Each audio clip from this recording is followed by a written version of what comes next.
మహిమ తెచ్చుకోండి. మొదటి మాటను మేము ధ్యానించుకుంటుండగా సహాయం చేయమని యేసు నామమున అడిగి పొందుతున్నాము తండ్రి. దేవునికి స్తోత్రం. హల్లెలూయా. 7 మాటల్లో మొదటి మాట ఏంటంటే క్షమించుట. రెండవ మాట రెఫరెన్స్ నేను చెప్పను కానీ దాని భావము పరదేశం వచ్చి మాట్లాడారు. మూడోదేమో బాధ్యత చెప్తారు. 4వ మాట చెయ్యి విడిచితివేమి అని అడుగుతారు. 5వ మాట దప్పికొనుచున్నాను అంటారు. 6వ మాట ఏమైంది సమాప్తమైనది అని చెప్తారు. 7వ మాట ఆత్మార్పణ చేస్తారు. దేవునికి స్తోత్రం. హల్లెలూయా. ఇప్పుడు మనం చదువుకున్న మాటలో మరలా చదవండి ఇప్పుడు అందరూ కూడా. ఒక 2 నేరస్తుల్ని యేసు ప్రభువుతో పాటు సిలువేశారు. ఆ వేసేటప్పుడు చెప్పేటటువంటి మాట ఏంటంటే అప్పటికే ఆయన పట్టుకోవటం,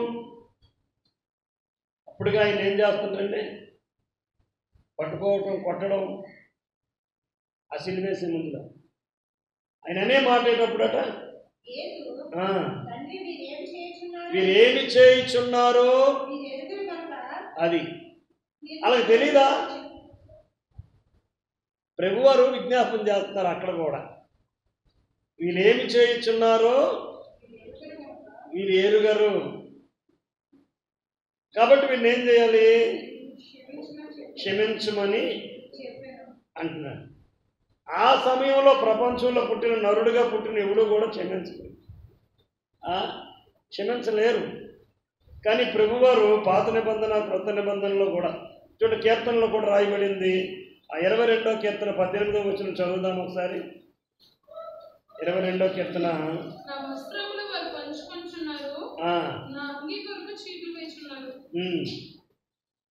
ఏం చేస్తున్నారంటే ఆయన వస్త్రం తీసేసి, అది కుట్టులేక ఉన్నటువంటి వస్త్రం. ఆ వస్త్రంలో ఉన్నటువంటి ప్రత్యేకత ఏంటంటే ఆ అంగీకి కుట్టు లేదట, నిలువుట అంగీ. అది ఎంత గొప్ప! ఎందుకంటే 104వ కీర్తనలో చెబుతాడు ఆయన వస్త్రమును ప్రభావముగా ధరించుకున్నాడు అని రాయబడుతుంది. అందుకు ఈ యొక్క వారు ఏం చేస్తున్నారు వారికి అర్థం కావట్లేదు. ఎవరు సిలువేస్తున్న వాళ్ళు యేసు ప్రభు వారికి వారి యొక్క మతం సంబంధించిన వాళ్ళే. అయితే ప్రపంచానికి క్షమించి రక్షణ ఇచ్చినటువంటి వాడు. చూడండి, మత్తయి సువార్తలో 5:44 వచనాన్ని ఒకసారి చదువుకోగలిగితే. మత్తయి సువార్త 5వ అధ్యాయము.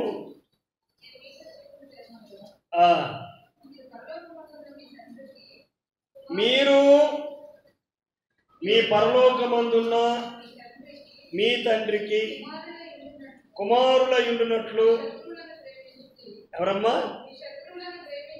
మీ శత్రువులను ప్రేమించండి.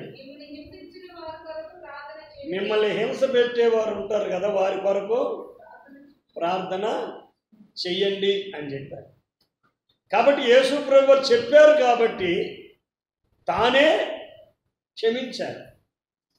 శత్రుభావంతో ఉండి అని పట్టుకొని, ఎందుకంటే వైద్యులు రోగగ్రస్తులందరూ యేసు ప్రభు దగ్గరికి వెళ్ళిపోతున్నారు. ఆయన వస్త్రాన్ని ముట్టుకుంటే చాలు స్వస్థ అయిపోతున్నారు రోగగ్రస్తులందరూ. మరి వైద్యులకు సంబంధమా లేదు. ఇక వైద్యుడి దగ్గరికి ఎవరు అలట్లా. ఎక్కడ యేసుప్రభు వారు ఉంటే అక్కడికి వెళ్ళిపోతారు. అలాగే భూత మాంత్రికులకు కూడా బేరంలే. ఎందుకు? ఏదైనా భూతం దెయ్యం పడితే యేసుప్రభు దగ్గరికి వెళ్ళిపోతున్నారు, ఆయన బాగు చేస్తున్నారు, అందుకే వ్యతిరేకం. అంతేకాదు ఆయన ఉన్నతమైనటువంటి మార్గం పరలోకం గురించి చెబుతున్నారు. దేని గురించి అండి? అయ్యగారా రే బాబా ఇట్లా ఇక్కడ కూర్చో, మీటింగ్ ఏమైనా వాక్యం చూడా, ప్రాక్టికల్స్ చేయగలరా? హల్లెలూయా. మీ శత్రువులను ప్రేమించండి. ఇది మా మానవులకి అసాధ్యమండి. ఎవడో శ్రమ పెట్టేవాడు క్షమించగలడు? లోకంలో ఉప్పు కారం తిన్నాడు ఎవడు కూడా పని చేయలేడు. అంత మరి అది సంభూతుడై దైవాత్మ సంభూతుడైనా మరి యేసుప్రభు కూడా ఒకనొక సందర్భంలో మందిరం పాడు చేసే కార్యక్రమాలు వ్యాపారాలన్నీ మందిరంలోనే చేస్తుంటే అప్పుడు కోపం వచ్చింది ఆయనకి. ఆ మనుషుల్ని కొరడాలు తీసి ఆ బలలు తిరిగేసి కొంచెం కోపపడ్డారు. కానీ మనం కోపపడినా పాపం చేస్తాం, కానీ ఆయన కోపపడితే కరుణ చూపించారు. అందుకే ఇక్కడ ఈ 5వ అధ్యాయం 44వ వచనంలో ఏం చెప్పారంటే, ఏం చెప్పారో లోకాసువార్త 23వ అధ్యాయం 34వ వచనంలో అది చేసి చూపించారు. చూడండి, ఆదికాండంలో కూడా యోసేపు గురించి మాట్లాడుతూ 50వ అధ్యాయంలో 15 నుంచి మనం చదువుకుందామా? ఆదికాండం 50వ అధ్యాయము. యోసేపు సహోదరులు తమ తండ్రి మృతి పొందుట చూచి, ఒకవేళ యోసేపు మన యందు పగబట్టి మనం అతనికి చేసిన కీడంతటి చొప్పున మనకు నిశ్చయంగా కీడు జరిగించుననుకొని యోసేపునకు ఇలాగ వర్తమానం పంపిణీ, నీ తండ్రి తాను చావక మునుపు ఆజ్ఞాపించిందేమనగా, మీరు యోసేపుతో నీ సహోదరులు నీకు కీడు చేసిన కనుక దయచేసి వారి అపరాధమును వారి పాపమును క్షమించమని దేవునికి స్తోత్రం. అపరాధములను పాపమును క్షమించు. ఈ మాట మీకు సింపుల్గా చెప్తా. యాకోబు చనిపోయాడు, సమాధి చేయబడిన తర్వాత యోసేపు గురించి మిగతా అన్నదమ్ములు అనుకుంటున్నారు, మనం వీడిని కొట్టి గోతులో తిరగేసి ఆడి బట్టలు తీసేసి ఒక గొర్రె చంపేసి దాని రక్తంలో ముంచి మన తండ్రికి తీసుకెళ్ళి యోసేపు చచ్చిపోయాడని చూపించాం.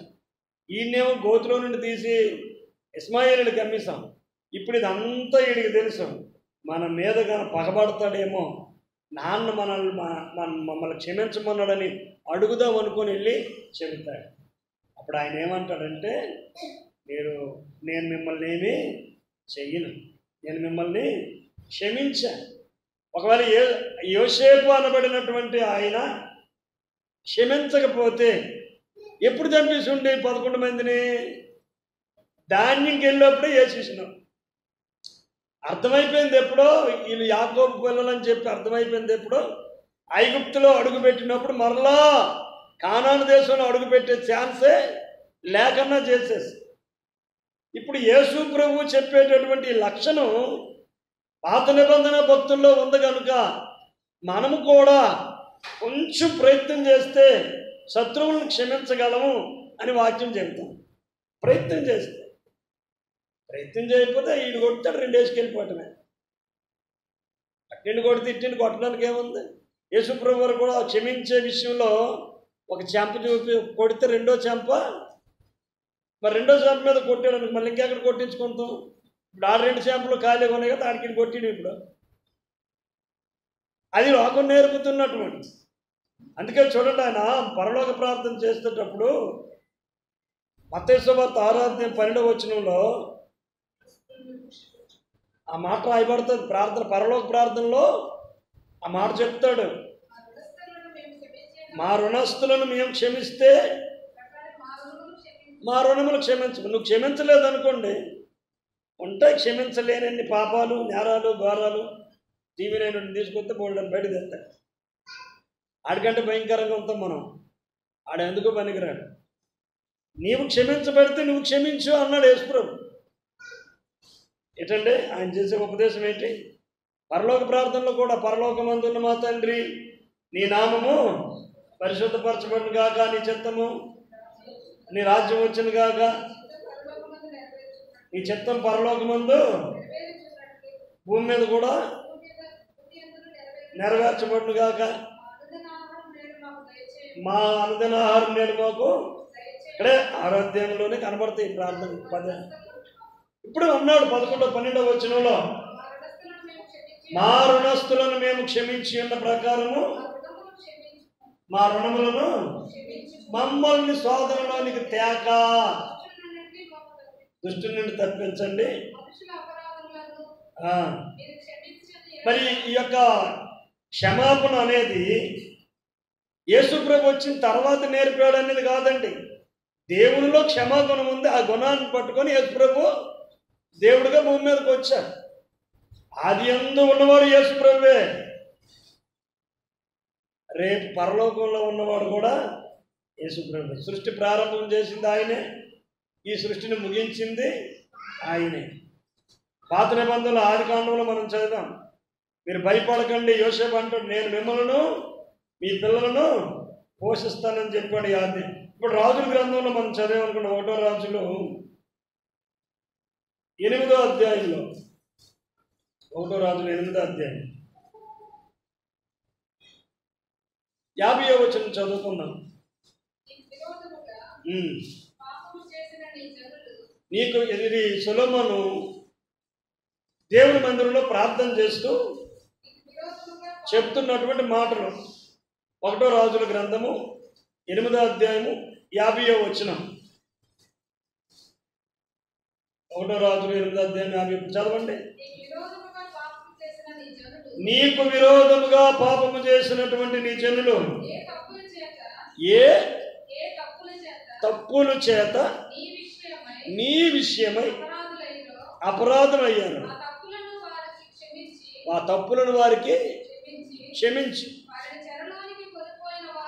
వారికి ఒకవేళ ఎవరైనా చెరలోను కొనిపోయిన వారు ఏ విధముగా కనికరిస్తారో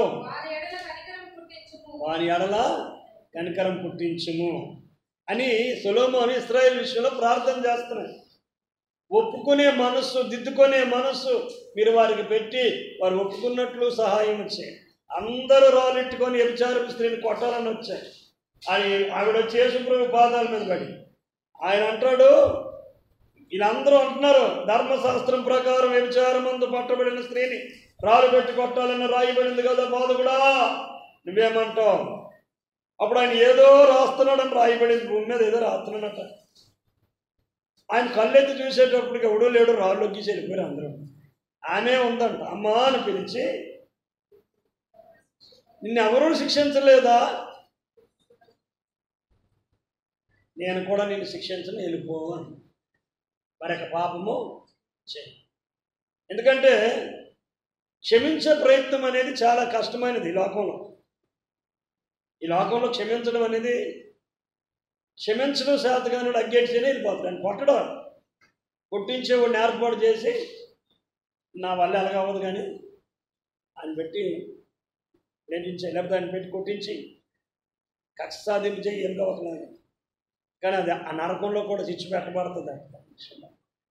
అందుకని దేవుడు నీకు నాకు నేర్పుతున్నది ఏంటంటే, ఇప్పుడు ఏమీ లేదు, యేసు ప్రభు రూపం సింపుల్గా చెప్పి ముగించుకుందాం. నాకు అనుకున్న టైం అయిపోయింది. ఈ 7 మాటలు కూడా ఒక్కొక్కరు 1వ మాట నేను ధ్యానం చేసి ఈ రెఫరెన్స్తో నేను ముగిస్తున్నా. 2వ మాట అమ్మగారు ఇంచుమించు పావుగంట. ఏమ్మా నువ్వేమైనా రెడీ అయ్యావు? 4వ మాట మీ వంతు లేదా? కనీసం నా ఫోన్ కూడా తీయలే, ఇంకేంటి చెప్తాను. సిమ్ము దేవునికి స్తోత్రం. రింగ్ అయ్యింది మరి. ఓకే సరే, 100 రూపాయలట ఒకడు బాకీ ఉన్నాడంట ఒక పెద్ద ఆయనకి. యేసుప్రభు చెప్పే ఉపమానంలో మీకు సింపుల్గా చెప్పి నా టైంలో ముగిస్తాను. 100 రూపాయలు బాకీ ఉన్నాడు. అయ్యా నేను ఇవ్వలేను. ఆ పెద్దోడి దగ్గరికి వెళ్ళి, నీకు 100 రూపాయలు బాకీ ఉన్నా, యేసుప్రభు కాలు కడిగిన ఆ యొక్క సెంటుతో కాలు కడితే మరియా అక్కడ ఆ విషయంలో చెప్తాడా? అక్కడ ఉన్నవాడికి, ఆ భోజనం పిలిచినోడికి చెప్తాడు, నేను మన 100 రూపాయలు ఇవ్వలేనయ్యా, 2 రుణస్తులు అని చెప్పాడు. ఆ మొదటి రుణస్తుడేమో నేను 100 రూపాయలు నీకు బాకీ, నేను ఇవ్వలేను, మరి ఏం చేస్తామంటే ఆయన అన్నాడు, క్షమించాను వెళ్ళిపో, నువ్వు ఇవ్వకర్లా, నువ్వు ఇవ్వాల్సిన దాన్ని 100 రూపాయలు మరి ఇవ్వకర్లా, నేను రుణమాఫీ చేస్తాను వెళ్ళిపో అన్నాడు. ఆడు వెళ్ళిపోతా ఆడికి ఒకటి 50 రూపాయలు ఇవ్వాలట. ఆడు గుర్తొచ్చాడు వీడికి. అప్పుడు వీడేం చేసింది, ఆయన పిలిపించి, నువ్వు నాకు 50 రూపాయలు ఇస్తావు అనుకో. ఇవ్వలేను బాబు, 2 రోజులు టైం పడుతుంది. ఇవ్వలేవా? పోలీస్ కేసు పెట్టాడు. ఇది అలాగే 100 రూపాయలు క్షమించాడు చూసారా, ఆడికాడికి వెళ్ళిపోయింది. బాబు నువ్వు 100 రూపాయలు క్షమిస్తే ఆడు 50 రూపాయలు క్షమించలేకపోతే దానికోసం కేసు పెట్టించాడు అని ఆ పెద్ద ఆయన దగ్గరికి వెళ్తే తను పిలిపించి, ఎవరో నువ్వు ఇలా చేసావట, ఇప్పుడు నిన్నేం చెప్తే నీ పాపం పోతుంది. నేను 100 రూపాయలు నేను క్షమించినప్పుడు 100 రూపాయలు నువ్వు ఇవ్వలేనని ఏడ్చినప్పుడు 100 రూపాయలు నిన్ను క్షమించేసానే, నువ్వు 50 రూపాయలు ఉన్నోడికి క్షమించలేవా? సరే 2 రోజుల తర్వాత ఇస్తానంటే ఊరుకోవచ్చు కదా. శిక్షించావెందుకు? క్షమించలేదు సరికదా. ఏం చేశాడు? క్షమించకపోతే ఊరుకో, కానీ శిక్షించు. నిన్ను క్షమించానులే అనడం చేతగానప్పుడు ఏమనుకో, అది క్షమించినట్టే. ఏమవుద్దండి? ఏమనకపోయినా దాన్ని దేవుడు ఏ లెక్కలో తీసుకుంటాడండి? క్షమించాడు, అందుకే ఏమనలా. క్షమించనున్నాడు ఏం చేస్తాడు? శిక్షిస్తాడు ఏదో ఒక రకంగా. కక్ష సాధింపు, శిక్షకి కక్ష సాధింపు జరిగిస్తాడు. యేసు ప్రభువు దాన్నే ఖండించి, నేనేం చేశానంటారా నన్ను కొడుతున్నారు? నేనేం చేశానని? స్వస్థపరిచానన్నా, దెయ్యాలు వెళ్ళగొట్టానన్నా, పరలోక రాజ్యం గురించి మాట్లాడుతున్నానన్నా, నన్ను శిక్షిస్తున్నారు. శిక్షించండి, నీ ఇష్టం వచ్చినట్టు చేయండి, నేను రెడీ అన్నట్టుగా సిలువ ఎదుట ఆయన నిలబడ్డాడు. ఆయన క్షమించాడు. అపోస్తుల కార్యాల్లో కూడా ఆయన చెప్తాడు. ఎవరో ఒక 7వ అధ్యాయం స్టెఫను కూడా చెప్తాడు. రాళ్ళు పెట్టి కొడుతుంటే ఈ దోషం, ఈ అపరాధం వీళ్ళ మీదకి రాకుండా తండ్రి వీరిని క్షమించండి అని యేసు ప్రభు మాట్లాడిన మాటే అపోస్తుల కార్యాలు 7వ అధ్యాయంలో 8వ అధ్యాయంలో కనబడుతుంది. స్టెఫను కూడా మాట్లాడారు.